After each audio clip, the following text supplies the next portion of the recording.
Now, so many people across the country are breathing a sigh of relief that the debt ceiling compromise has finally been reached. Yeah, but there is still a lot more work to be done, as we know, on reducing the deficit and some spending cuts right now. Joining us now in studio is Congressman Bilbray. Thanks so much for your time this morning. You were there in the halls of Congress when all this was going down. You voted for this bill here. What made you finally decide to vote for this? I'll tell you, the thing that really brought me on board was the opportunity to finally pass a balanced budget amendment through Congress, something that Thomas Jefferson proposed right from the get-go.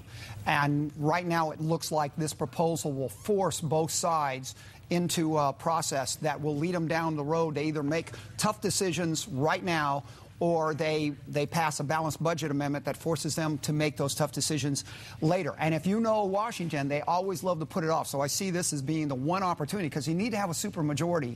This will sort of ease them into a situation where they're the best of all the choices will be finally to pass a balanced budget amendment. And I think that is something that even those that oppose the balanced budget amendment now are saying it's a bad idea, whose time has come. I think that it's one of those things that this really shows why we need that amendment down the line. So what does this mean? We really came down to the line on this, down to the last few hours on passing this deal. In the next couple of weeks, the next couple of months, are we going to continue to see that bipartisanship spirit that got this balance? Look, we're going to see that this is just one of many steps. You had the continuing resolution that actually got more cuts than what they thought. That's how Boehner got in trouble with trying to score that. It actually got more savings, and that it ended up being the same problem was in the future.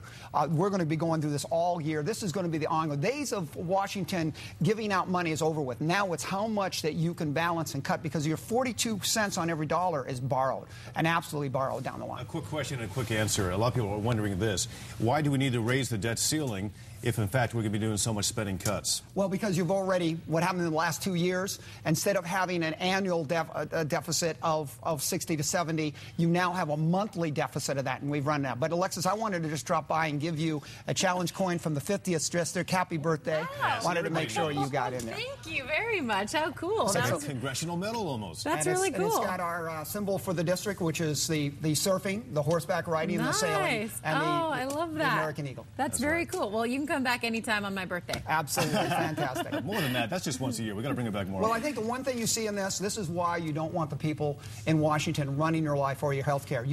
It's not designed for addressing issues quickly. That's why you want to do it here at the city, do it at the county, do it at the state.